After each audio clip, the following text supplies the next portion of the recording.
Shalom, kaum wanita yang dikasihi oleh Tuhan. Salam sejahtera di dalam kasih Tuhan kita Yesus Kristus. Dalam kesempatan ini, saya menggantikan istri saya yang seharusnya bertugas atau mengisi ibadah kaum wanita pada sore hari ini.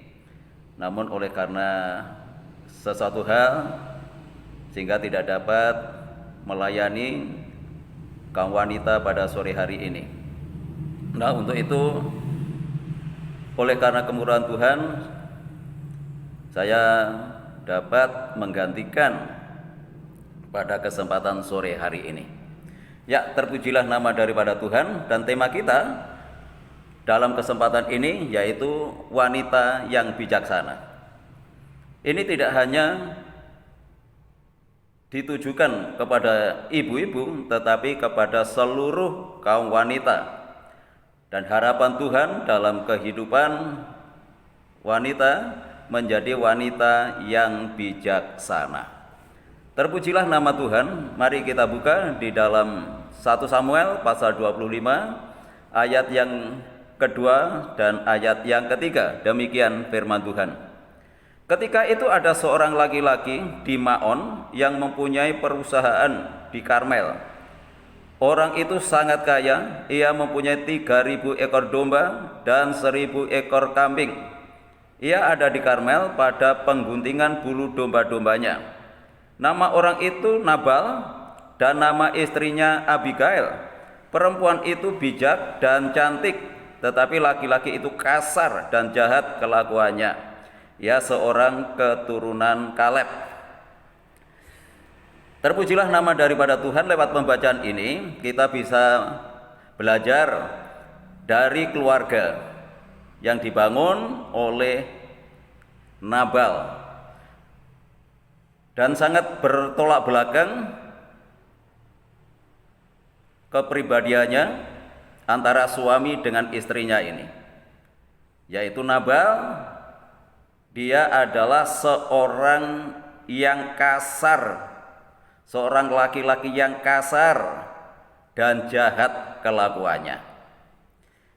Tetapi istrinya yang bernama Abigail ini tidak hanya dia cantik, tetapi dia juga seorang wanita atau seorang perempuan yang bijaksana. Ini sangat sempurna sekali. Ya, dia sudah cantik, tetapi dia juga menjadi seorang istri yang bijaksana. Nah, bijaksana itu adalah arif, tajam pikirannya, berhati-hati dalam bertindak atau dalam mengambil keputusan, tidak ceroboh. Dia teliti dan dapat menggunakan kesempatan dengan baik. Itu bijaksana. Dan harapan Tuhan di dalam kehidupan kaum wanita diharapkan tidak hanya cantik secara lahiriahnya, tetapi juga cantik kepribadiannya. Demikian pula juga cantik hatinya, cantik kehidupan rohaninya. Ini sungguh-sungguh sangat mengagumkan. Tidak hanya mengagumkan suami-suami, tetapi juga mengagumkan Tuhan kalau kita memiliki karakter, kita memiliki kepribadian seperti ini. Nah, itu sebabnya jangan kita salah, hanya lahiriah saja yang kita pupuk, yang kita percantik, itu memang tidak salah. Tetapi lebih daripada itu, mari kita percantik batiniah kita percantik kepribadian kita, supaya kita menjadi orang yang menarik, tidak hanya menarik suami kita, tetapi juga menarik perhatian Tuhan dalam kehidupan kita, karena kita adalah seorang yang bijaksana. Terpujilah nama daripada Tuhan. Abigail ini sangat luar biasa. Selain dirinya cantik, tetapi dia mempunyai kepribadian yang sangat luar biasa, memiliki kepribadian yang bijaksana. Tetapi memiliki suami yang kasar dan jahat. Ini sangat luar biasa istri ini menghadapi seorang suami yang kasar, menghadapi suami yang jahat, tetapi dia dapat bertahan dan dapat melayani suaminya dengan baik. Walaupun suaminya itu kelakuannya jahat, walaupun suaminya itu kelakuannya kasar, dia tetap bisa bertahan bersama dengan suaminya yang kasar ini, dan dia tidak mengatakan pulangkan saja, ya, atau dia minta berpisah dengan suaminya yang kasar itu. Ini yang sangat mengagumkan, ini yang sangat luar biasa. Kalau saya memperhatikan ya perceraian di tengah-tengah rumah tangga, tidak hanya faktor ekonomi, tetapi oleh karena pasangan hidupnya yang gak cocok, oleh karena kasar, oleh karena jahat, sehingga mereka tidak bisa bertahan lagi hidup dalam kebersamaan. Tetapi tidak demikian Abigail. Ya, walaupun dirinya cantik, tidak mengagungkan kecantikan lahiriahnya. Kalau mungkin dia mengandalkan kecantikannya, dia bisa saja berpisah dengan suaminya dan mencari suami yang lain yang lebih baik daripada Nabal ini. Tetapi itu bukan menjadi pilihan kehidupannya. Dia tetap bertahan, ya, dia tetap membangun rumah tangganya dengan baik. Ya, terpujilah nama daripada Tuhan. Dan sikap daripada Abigail ini sangat luar biasa ketika Nabal suaminya ini terancam oleh karena orang-orangnya Daud.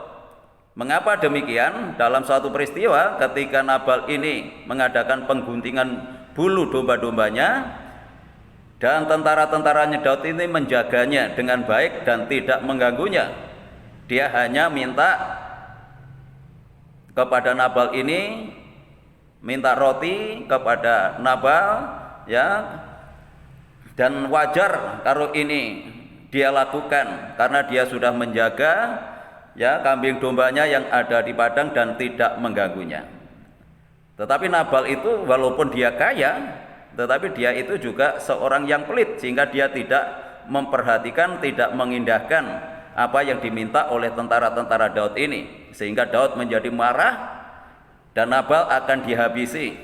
Ketika Abigail ini mendengar akan ancaman ini, ya, maka dia membuatkan roti dan sebagainya untuk menghadap kepada Daud, minta ampun kepada Daud supaya tidak melakukan hal itu di dalam kehidupan Nabal suaminya. Ya, walaupun dia jahat, walaupun dia kasar terhadap istrinya, jahat kelakuannya, tetapi istrinya sangat mengasihi suaminya ini. Ketika suaminya ini terancam, dia membelanya, ya, dia menyelamatkan nyawanya oleh karena ancaman dari tentara-tentara Daud ini. Dia mengasihi suaminya bukan karena kekayaannya, tetapi mengasihi dengan ketulusannya. Kalau dia mempunyai motivasi yang jahat, ya biarkan saja dibunuh oleh tentaranya Daud, sehingga dia akan menguasai perusahaannya, dia menguasai kekayaannya, dan mungkin dia bisa menikah lagi dengan yang lain. Tetapi tidak demikian Abigail. Ketulusan hatinya, kejujuran hatinya, bukan oleh karena kekayaan dia mengasihi Nabal, tetapi oleh karena memiliki kepribadian yang agung, bisa menerima kehidupan Nabal walaupun dia kasar, walaupun dia jahat kelakuannya,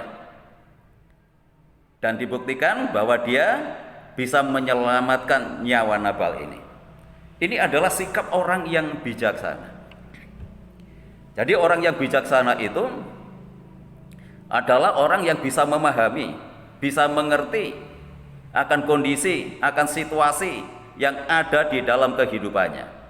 Kalau dalam kehidupan Abigail ini menghadapi suami yang kasar, menghadapi suami yang jahat, dia bisa menerimanya. Bagaimana dia itu bisa tetap bertahan bersama dengan suaminya, bisa meladeni karena mengerti akan kondisinya, mengerti akan keberadaannya. Memang sulit, ya, untuk bisa menerima pasangan hidup yang seperti ini, apalagi istrinya cantik, bijaksana, tetapi suaminya seperti ini. Nah, untuk itu, ya, harapan saya, jadilah istri-istri menjadi istri yang bijaksana, ya, bisa menghadapi suaminya yang jahat, bisa menghadapi suaminya yang kasar, ya, dan terus bisa melayani sebagai seorang istri sebagaimana mestinya. Luar biasa, ini adalah istri yang bijaksana. Dan bijaksana itu juga dapat ditunjukkan akan kesabarannya. Akan saya baca di dalam Amsal Sulaiman pasal 14 ayat yang ke-17. Siapa lekas naik darah berlaku bodoh, tetapi orang yang bijaksana bersabar. Jadi kalau orang itu cepat marah, ya, itu adalah orang yang bodoh. Nah, untuk ini dalam menghadapi situasi dan kondisi yang tidak stabil, ya marilah kita menjadi wanita yang bijaksana. Ya jangan cepat marah. Kalau menghadapi suaminya mungkin saat ini berkatnya berkurang. Kalau saat ini menghadapi suami yang terganggu kesehatannya, mungkin terganggu ekonominya, terganggu pekerjaannya, ya jadilah istri yang bijaksana. Artinya sabar, bisa menerima keberadaan suaminya. Nah, puji Tuhan. Dan orang yang seperti ini sungguh-sungguh orang yang dapat dibanggakan, ya. Saya pun sebagai seorang suami juga berharap supaya memiliki istri yang bijaksana seperti Abigail ini.